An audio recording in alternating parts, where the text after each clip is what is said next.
setiap orang percaya dan terima Kristus secara pribadi, hidup kekal dikaruniakan kepada setiap orang.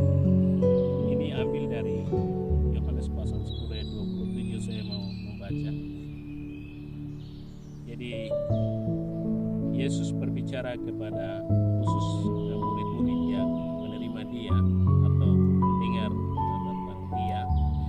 Tetapi juga ada konteks ini adalah orang Yahudi yang menolak Kristus secara tegas di depan mata Dia. Itulah sebabnya mereka yang ada dalam Kristus, Dia berbicara kepada mereka. Adalah ayat 27, domba-dombaku mendengar suaraku dan aku mengenal mereka dan mereka mengikuti aku. Siapa itu domba-domba?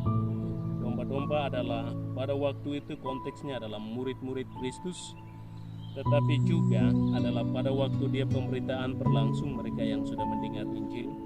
Tetapi sekarang kita yang sudah ada dalam Kristus adalah domba-domba dari Kristus. Domba ini mendengar suara Dia setiap hari. Dengan cara apa? Pada waktu kita mengasihi Dia, berdoa dan membaca firman Tuhan, tetapi juga ambil bagian dalam persekutuan ibadah. Itu adalah kita mendengar suara Dia, karena iman kita timbul melalui mendengar, tetapi juga kita mentaati semua perintahnya. Kita mendengar suara Tuhan pertama. Kedua, ketika kita mendengar, maka Dia mengenal kita satu persatu. Kenapa? Karena ini adalah status milik seseorang sudah dalam Kristus, sudah mengenal sebagai hak miliknya. Itulah sebabnya kita mengenal Dia sebagai tanda milik Allah pada waktu kita sudah hidup dalam Kristus. Setelah kita mengenal Dia, kita mengikut Dia setiap hari.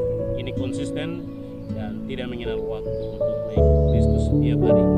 Selanjutnya 28, dan aku memberikan hidup yang kekal kepada mereka, dan mereka pasti tidak akan binasa sampai selama-lamanya, dan seorang pun tidak akan merebut mereka dari tanganku.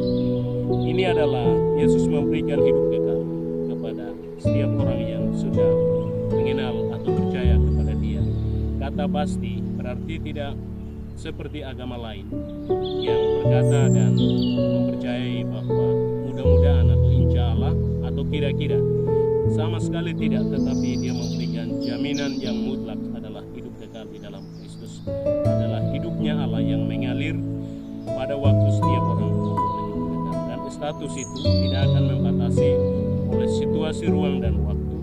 Bahkan kuasa apapun, baik kuasa maut, kuasa iblis, dan kuasa kematian. Sebab tiga kuasa tersebut Kristus sudah dikalahkan pada waktu Dia mati dan bangkit.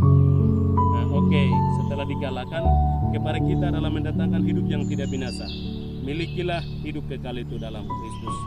Lalu 29 berbicara, Bapakku yang memberikan mereka kepadaku lebih besar daripada siapapun, dan seorang pun tidak dapat merebut mereka dari tangan Bapa. Artinya apa? Pekerjaan Kristus adalah pekerjaan Allah semata dan juga di dalam kuasa Roh-Nya. Sebabnya setiap orang yang ditarik oleh Bapa itu adalah miliknya Allah sebagai status yang sudah memperoleh hidup kekal. Dan pasal 10:30 berbicara tentang aku dan Bapa adalah satu. Alkitab tidak berbicara tentang Bapa dan Yesus adalah sama saja, tidak. Tetapi Sang Bapa dan Sang Anak itu berbeda, karena Kristus masih ada di bumi. Dia berbicara tentang Sang Bapa itu. Itulah sebabnya ketika kita memperoleh hidup kekal, ini adalah pekerjaan Allah Tritunggal semata, Tritunggal Maha Kudus. Milikilah hidup kekal dalam Kristus, sebab Kristus membawa bukan sesuatu atau konsep hidup kekal itu, tapi pribadinya. Menyatu dengan Kristus adalah memperoleh hidup kekal dalam Allah. Terima kasih, Tuhan memberkati. Salam.